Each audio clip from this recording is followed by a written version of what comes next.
Hello बालको, कैसे हो बेटा? अच्छे हो? देखो बेटा,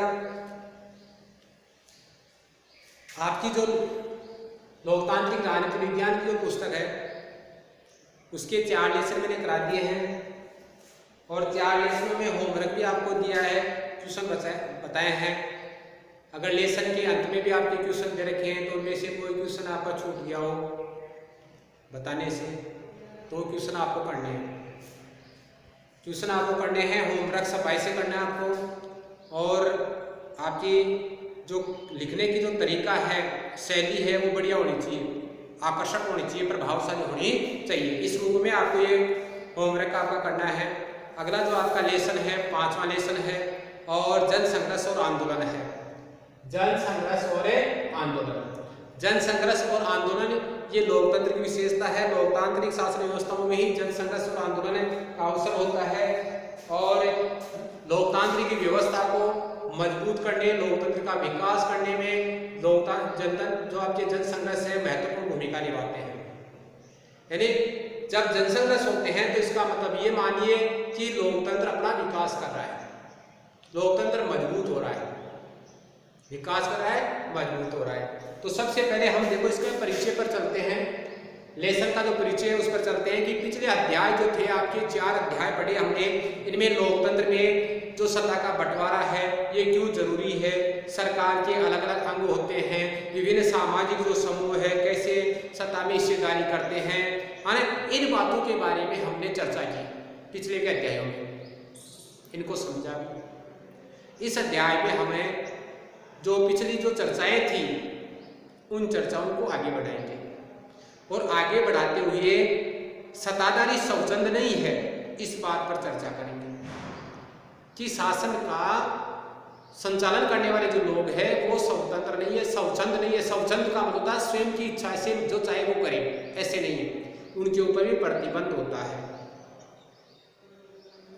सत्ताधारी अपने ऊपर पड़ने वाले प्रभाव और दबाव से मुक्त नहीं रह सकते, उनके ऊपर हर समय जनता का दबाव रहता है, जन समूह का प्रभाव रहता है, राजनीतिक दलों का प्रभाव रहता है। तो उनके दबाव में रहते हो, उनसे मुक्त नहीं रह सकते हो। लोकतंत्र की बात करें तो लोकतंत्र में आपके अमूमन हितों और नजरियों का टकराव चलता रहता है। लोकतंत्र की बात करें तो लोकतंत्र में ज्यादातर आपके विभिन्न समूह के हित है, विभिन्न समूह के नजरिए विचार है, देखने का जो तरीका होता है उसे नजरिया कहते हैं, उसी के अनुसार हम अपने विचार को गढ़ते हैं। तो ये जो है इनमें भी टकराव चलता रहता है। कोई समूह किसी प्रकार की नीतियां चाहता है तो दूसरा समूह अलग नीतियां चाहता है। हालांकि दोनों समूह की नीतियां एक दूसरे की विरोधी नहीं है, लेकिन दोनों ही समूह जो है अपने अपने हितों के लिए नीति बनाने के लिए प्रयास कर रहे हैं। तो ऐसे में आंदोलन के रूप में कर रहे हैं या फिर धरने प्रदर्शन के रूप में कर रहे हैं या अन्य माध्यमों से सरकार पर दबाव डालने का प्रयास कर रहे हैं। तो इस प्रकार की गतिविधियां जो है लोकतंत्र में चलती रहती है। हितों और नजरियों के इस द्वंद्व की बात करें तो द्वंद्व की अभिव्यक्ति जो है आपके संगठित तरीके से होती है। कोई भी समूह भी बताया मैंने अपने हितों के लिए काम कर रहा है तो वो कोई अलग व्यक्ति अलग अलग काम नहीं करेंगे। संगठित होकर के समूह क्या करेगा, अपने हितों के लिए प्रयास करेगा। तो ये एक संगठित तरीके से होती है। जैसे अभी किसानों का आंदोलन चल रहा था, किसान जो कृषि कानून है उस कृषि कानून का विरोध करने के लिए किसान आंदोलन कर रहे हैं। तो किसानों का आंदोलन संगठित आंदोलन था, वो संगठित होकर के प्रयास में एक किसान वहां पर नहीं है भाई, एक किसान ही है, कोई विरोध कर रहा है, कोई आंदोलन कर रहा है नहीं। तो कोई भी वर्ग होता है, चाहे व्यापारिक वर्ग हो, चाहे किसान वर्ग हो, चाहे अध्यापक वर्ग हो, चाहे वकील वर्ग हो, चाहे डॉक्टर वर्ग हो, ये अपने हितों के लिए अगर प्रयास करते हैं तो संगठित रूप से होते हैं, संगठित तरीके को अपनाते हैं। तो संगठित प्रयास होते हैं और संगठित प्रयासों के माध्यम से ही सत्ता प्रभावित होती है। तो देखो, जिसके पास सत्ता होती है उन्हें परस्पर विरोधी मांगों और दबावों में संतुलन बैठाना जरूरी होता है। एक और तो आपके विभिन्न हित होते हैं, विभिन्न नजरिए होते हैं, हितों में नजरियों में द्वंद्व चलता है। ये द्वंद्व जो आपके हित समूह होते हैं वो संगठित रूप से संचालित करने का कार्य करते हैं। तो दूसरी ओर सत्ता होती है, सरकार होती है, जिसके पास सत्ता होती है, अर्थात जिसके पास सत्ता किसके पास होती है, सरकार के पास, उसको हम सरकार कहते हैं। तो ये सरकारी वर्ग क्या करता है, फिर इन हितों में और नजरियों में जो है आपके क्या करता है, तालमेल बैठाने का, संतुलन बैठाने का प्रयास करता है। विभिन्न विरोधी समूह जो आपके आंदोलन करते हैं, अपनी मांगे रखते हैं, उन मांगों को पूरा करने के लिए दबाव बनाते हैं। और दबाव कैसे, आंदोलन करके, धरने प्रदर्शनों के द्वारा, आने आपके पत्र पत्रिकाओं में जो है अपने विचारों को रख करके, टीवी चैनलों में जो है अपने विचारों को प्रदर्शित करके सूचना दे करके, इनके माध्यम से वो क्या करते हैं, सरकार पर दबाव बनाने का प्रयास करते हैं। और सरकार जो है आपकी मांगों और दबावों में क्या करती है, संतुलन का कार्य करती है। तो इस अध्याय की जो शुरुआत करेंगे हमें, वो शुरुआत में हम यही जानने का प्रयास करेंगे कि कैसे परस्पर विरोधी जो मांगे होती है और दबाव समूह होते हैं, उनके बीच लोकतंत्र आकार ग्रहण करता है। मैंने बताया था कि लोकतंत्र में जो जन आंदोलन होते हैं वो लोकतंत्र का विकास करते हैं। तो इस प्रकार लोकतंत्र में मांगे भी होती है, दबाव भी होते हैं, उन सब के बीच में लोकतंत्र अपना आकार ग्रहण करता है। सब में संतुलन बिठाए रखते हुए चलता रहता है लोकतंत्र। तो लोकतंत्र कैसे जो है अपना आकार ग्रहण करता है, इस चर्चा के क्रम में हम ये भी जानने का प्रयास करेंगे कि आम नागरिक विभिन्न तरीकों तथा संगठनों के सहारे लोकतंत्र में अपनी क्या क्या भूमिका निभाता है। लोकतंत्र में आम नागरिक विभिन्न जो संगठन होते हैं, विभिन्न जो तरीके होते हैं, उनके सारे क्या करता है, लोकतंत्र में अपनी भूमिका निभाता है। तो उस भूमिका के बारे में भी देखेंगे कि कैसे वो भूमिका निभाता है, उसके बारे में समझने का प्रयास करेंगे। अध्याय में हम राजनीति को प्रभावित करने वाले प्रत्यक्ष जो तरीके हैं, अप्रत्यक्ष तरीके हैं, उनके बारे में, अप्रत्यक्ष तरीकों में आपके दबाव समूह है, आंदोलनकारी जो आंदोलन होते हैं, आंदोलन है, उनके बारे में चर्चा करेंगे। तो राजनीति को प्रभावित करने वाले जो तरीके हैं वो अप्रत्यक्ष ही होते ज़्यादातर। प्रत्यक्ष में तो सरकार ही आती है, या फिर प्रत्यक्ष रूप से हम भागीदार बन करके, शासन में भागीदारी बन करके प्रभावित कर सकते हैं। बाकी आप दबाव समूह है, आंदोलन है, धरने प्रदर्शन है, इनमें भागीदार होकर के सरकार पर प्रभाव डालते हैं, तो आप अप्रत्यक्ष समूह में आते हैं, है ना। तो इन पर भी चर्चा करेंगे। इस तरह हम अगला जो अध्याय है, उस अगले अध्याय की तैयारी जो है हम क्या करेंगे, इसी अध्याय में करेंगे।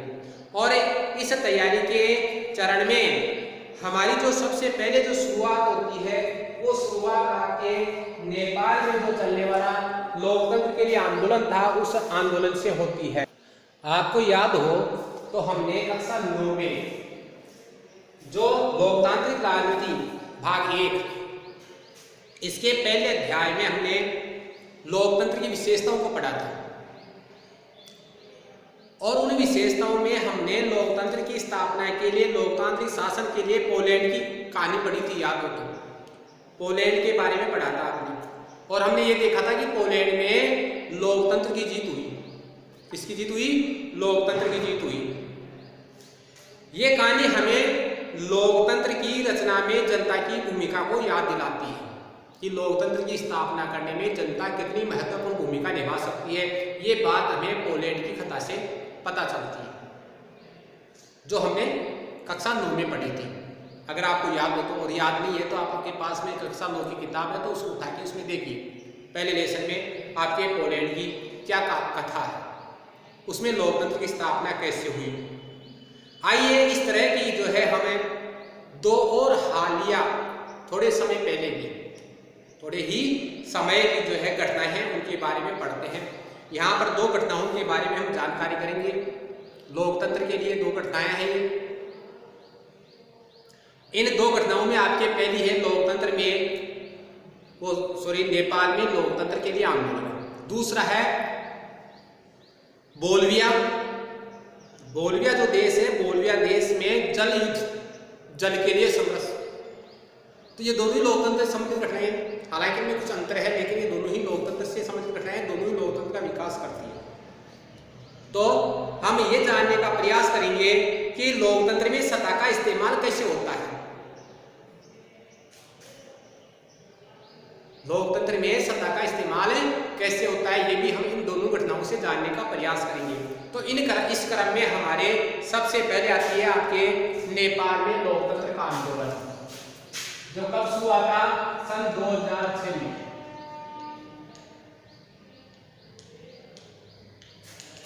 शुरू हुआ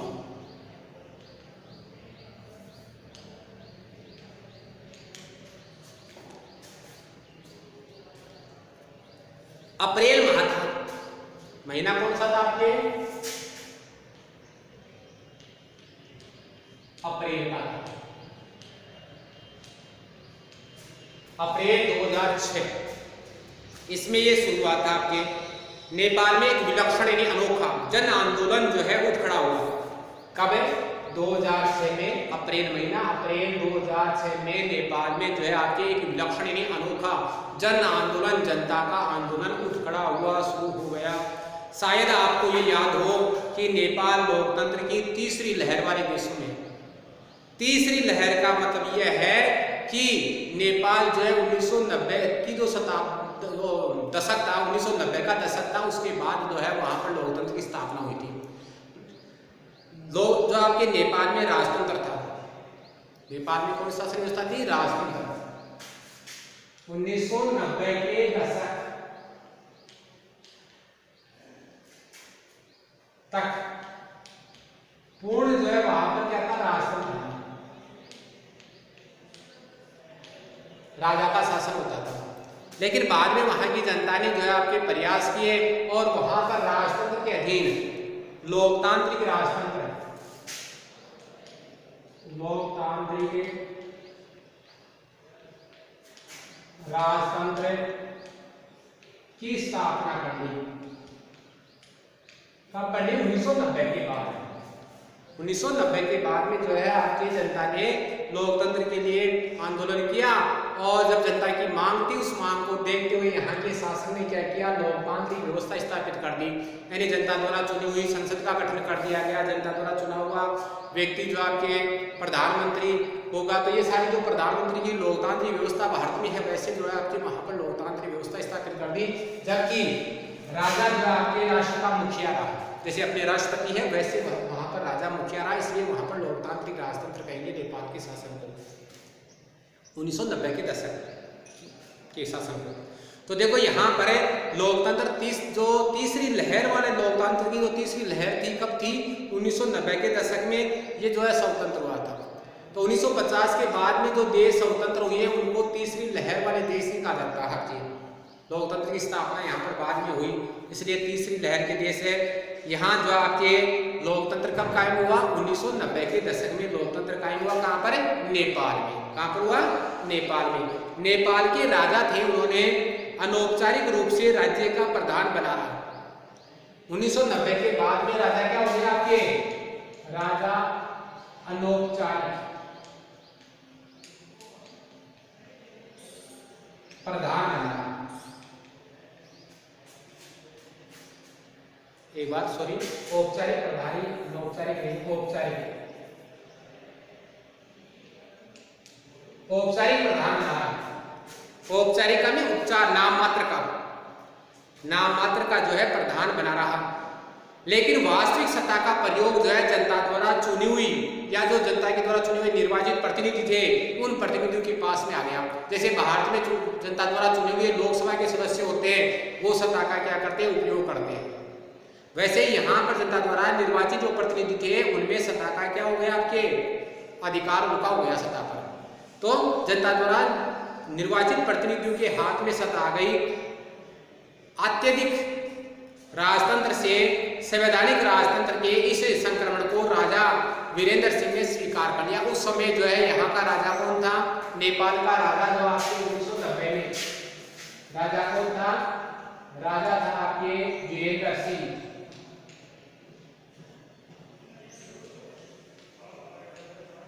राजा वीरेंद्र सिंह ने जो है आपके क्या कर लिया, 1990 के दशक में जनता की जो मांग थी, क्या लोकतंत्र की स्थापना की, जनता की मांग थी कि जो है जनता द्वारा चुनी हुई प्रतिनिधि क्या करे, सत्ता का संचालन करे।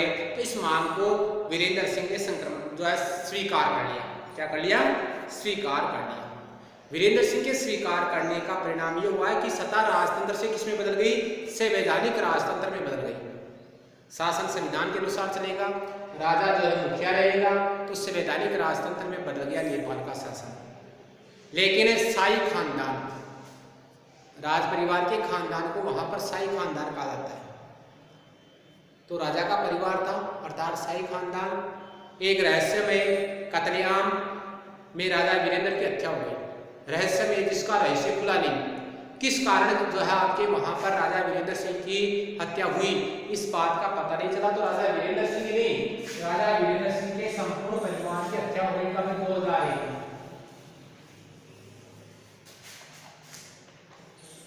1 जून 2001 में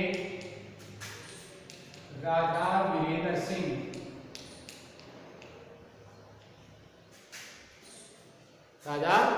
वीरेंद्र सिंह के संपूर्ण परिवार की क्या हुई, आपकी हत्या हुई। राजा वीरेंद्र के परिवार की हत्या हो गई, तो पूरे परिवार की हत्या हो गई।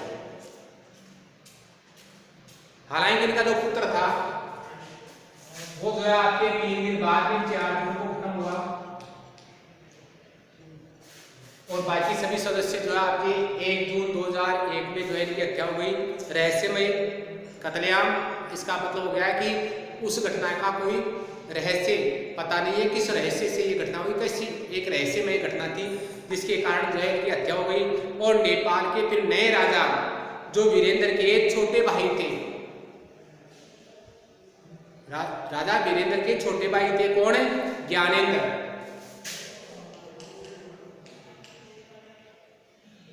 ये राजा वीरेंद्र के छोटे भाई थे। ये जो है आपके क्या हुए, जब इनके आपके 4 जून को इसकी भी मृत्यु हो गई, वीरेंद्र के पुत्र की मृत्यु हो गई, तो जो है आपके जून में जो है आपके ज्ञानेंद्र को क्या कर दिया गया, राजा बना दिया गया। ये राजा बना दिए गए, राजा बन गए।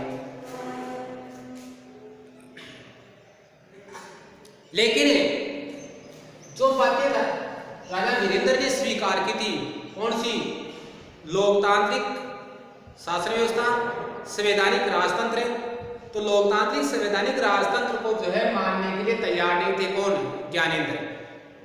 ये तानाशाही बनना चाहते थे, इनकी इच्छा थी प्राचीन समय वाला परंपरागत राजतंत्र की स्थापना वाली।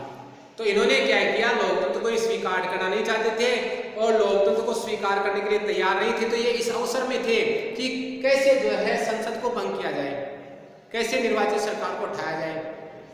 तो उस परिस्थिति का, उस स्थिति का क्या कर रहे थे, ये मौके की तलाश में थे, जिसको कहे मौके की तलाश में थे। परिणाम ये हुआ कि जो तात्कालीन सरकार थी वो अलोकप्रिय हो रही थी, और उसकी अलोकप्रियता, उसकी कमजोरियों का फायदा उठा करके राजा ज्ञानेंद्र ने क्या किया, 2005 को 2005 फरवरी 2005 में जो है आपके क्या कर दिया, सरकार को अपदस्थ कर दिया, सरकार को पद से हटा दिया, और संविधान में संसद को भंग कर दिया, सरकार को हटा दिया, और संविधान जो है संसद को भंग कर दिया। संसद भंग हो गई तो वहां पर कानून निर्माण करने वाली कोई संस्था नहीं, राजा ने अपनी इच्छा से जो है संविधान में परिवर्तन करके शक्तियां राजा के पास में ले दी और राजतंत्र की स्थापना कर ली। 1 वर्ष बाद में, कब है, आपके अप्रैल 2006 में, अप्रैल 2006 में, 2005 में क्या किया गया, आपने सरकार को अपदस्थ किया गया, संसद को भंग कर दिया गया, और अप्रैल 2006 में जन आंदोलन शुरू हुआ। कहां पर, नेपाल में जन आंदोलन शुरू हुआ नेपाल में। तो एक जन आंदोलन उठ खड़ा हुआ। इस आंदोलन का लक्ष्य था, क्या था कि शासन की बागडोर जो है राजा के हाथ से लेकर के दोबारा जनप्रतिनिधियों के हाथ में दी जाए, जनता द्वारा चुने हुए लोगों के हाथ में दी जाए। अर्थात शासन की जो बागडोर है वो जनता अपने हाथ में लेना चाहती थी, और चुनाव के द्वारा उस सत्ता को अपने प्रतिनिधि को देना चाहते थे। तो राजसी शासन की शक्तियां जनता में पढ़ लेना, जनता में लेना, यही इस आंदोलन का लक्ष्य था। जनता को सौंपना यह आंदोलन का लक्ष्य था।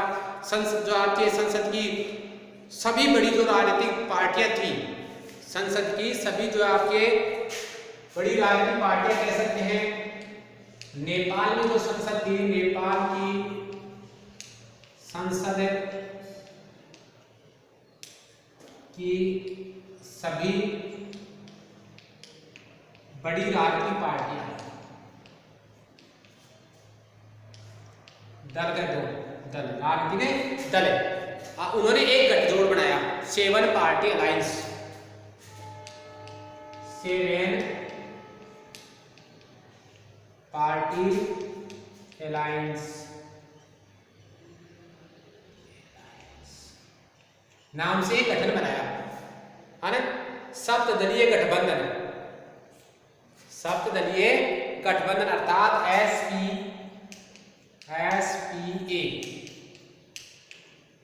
S7 P का पार्टी, A का अलायंस, ये गठबंधन बनाया।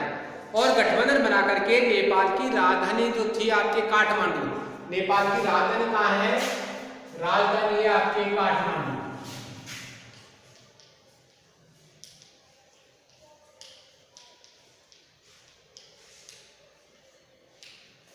नेपाल की राजधानी काठमांडू,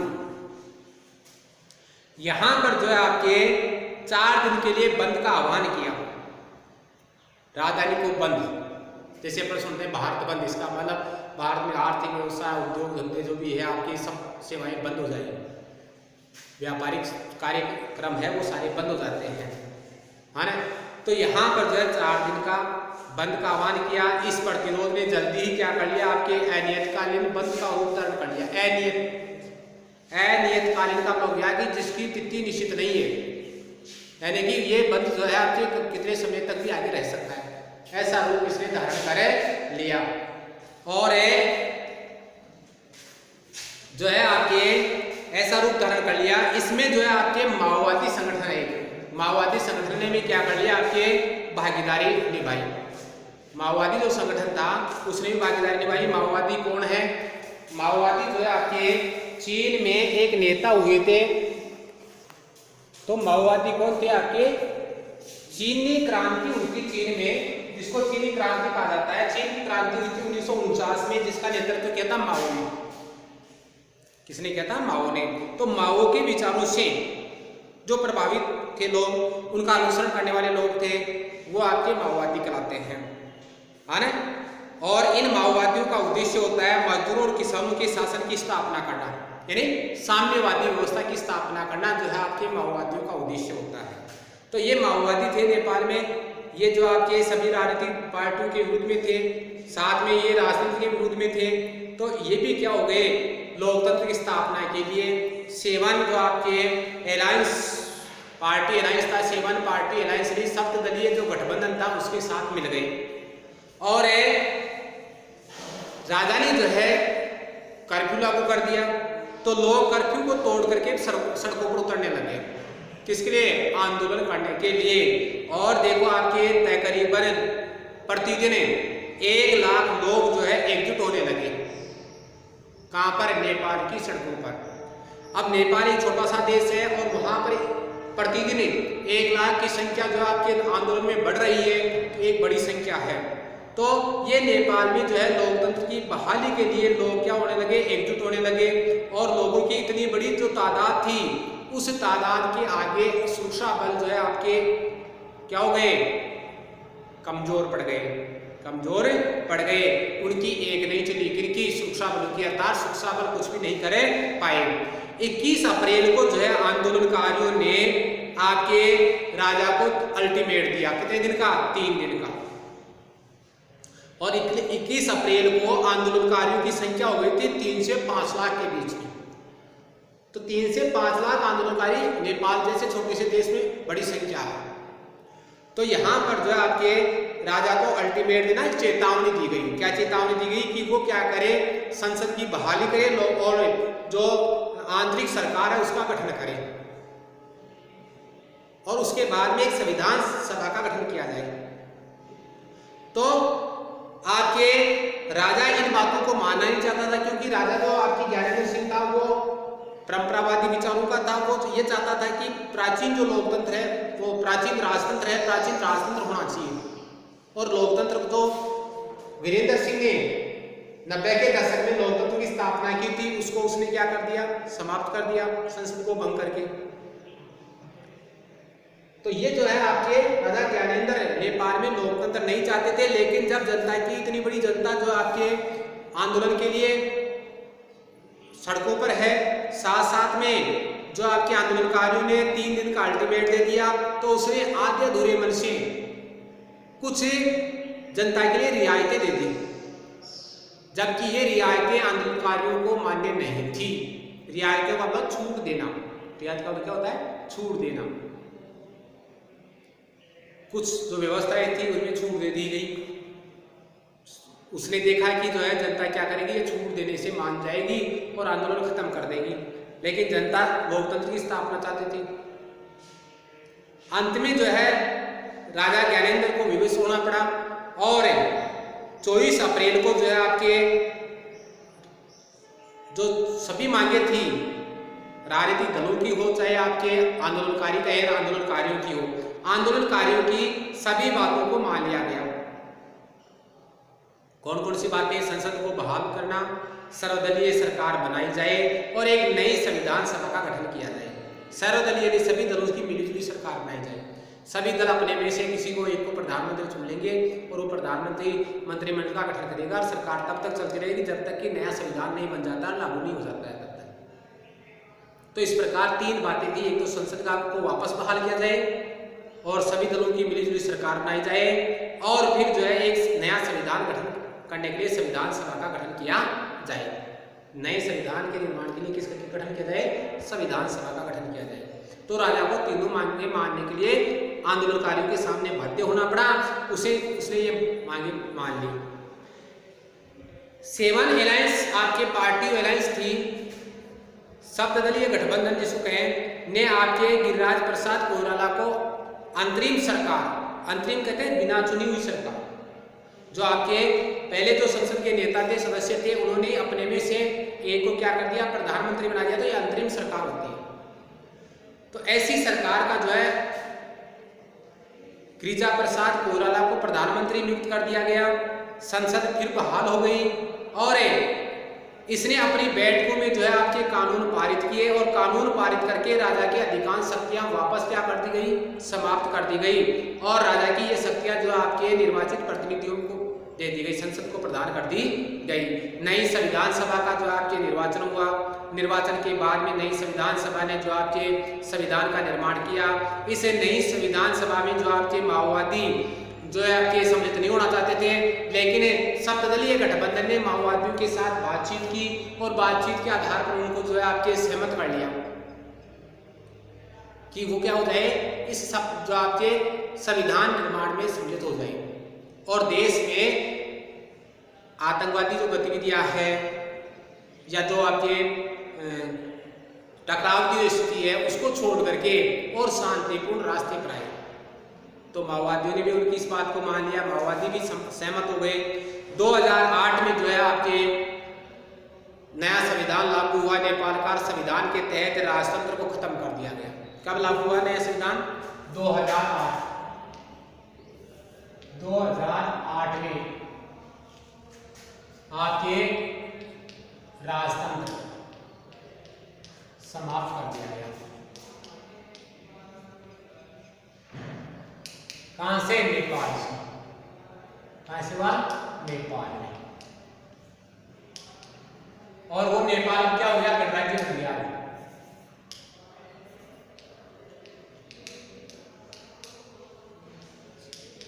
गणराज्य जिसका राष्ट्र अध्यक्ष होता है, जनता द्वारा प्रत्यक्ष या अप्रत्यक्ष रूप से चुना जाता है, उसे गणराज्य कहते हैं। तो अब राजतंत्र नहीं रहा, गणराज्य बन गया। और 2008 में ही राजनीतिक दबाव, जनता के दबाव में राजा ज्ञानेंद्र सिंह थे, उसको राजमहल खाली करना पड़ा। 2008 में राजमहल खाली करना नहीं चाहते थे वो, लेकिन जनता के और राजनीतिक दबाव के तहत उसे राजभवन खाली करना पड़ा। राजमहल भवन की जो संपत्ति थी वो सारी संपत्ति जो है आपकी क्या कर दी गई? राज्य के अधीन कर ली गई, अधिग्रहण कर लिया गया संपत्ति का, राष्ट्रीय संपत्ति घोषित कर दिया गया, उसको राज्य की संपत्ति घोषित कर दिया। तो संपत्ति का अधिग्रहण कर लिया गया। राजमहल की जो भी संपत्ति थी, जो नेपाल का राजमहल था वो नारायणी हिती दरबार कहलाता था, नारायणी हिती दरबार कहलाता था। इस नारायणी हिती दरबार को जो है आपके वर्तमान में एक संग्रहालय में तब्दील कर दिया गया, एक संग्रहालय में बदल दिया गया। ये था आपके नेपाल का जो आपके जन आंदोलन था। तो देखो आपके यहाँ पर है 2015 में एक नया संविधान अपना लिया गया। कहाँ पर? नेपाल में। बनाने का जो कार्य था वो 2008 तक है, जो आपके राजतंत्र को खत्म करना था। संविधान की बात है, संविधान 2008 तक नेपाल में राजतंत्र को खत्म करना था। तो राजतंत्र समाप्त हो गया था राजा का और गणराज्य के रूप में, तो एक गणराज्य बन गया। लेकिन 2015 में एक नया संविधान जो आपके क्या कर लिया गया, 2015 में नेपाल में एक नया संविधान अपना लिया।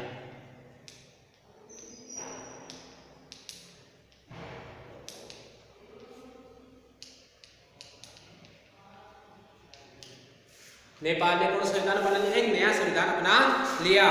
तो नेपाल के जो लोगों का ये संघर्ष है, ये पूरे विश्व के लिए लोकतंत्र प्रेमियों को प्रेरणा देने वाला है।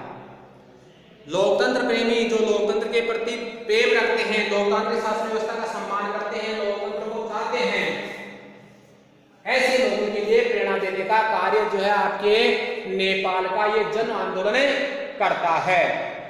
तो ये आपके नेपाल का जन आंदोलन था। अगले कालांश में हम जो है बोलिविया के जो जन आंदोलन है उसके बारे में चर्चा करेंगे। आज के लिए इतना ही काफी है।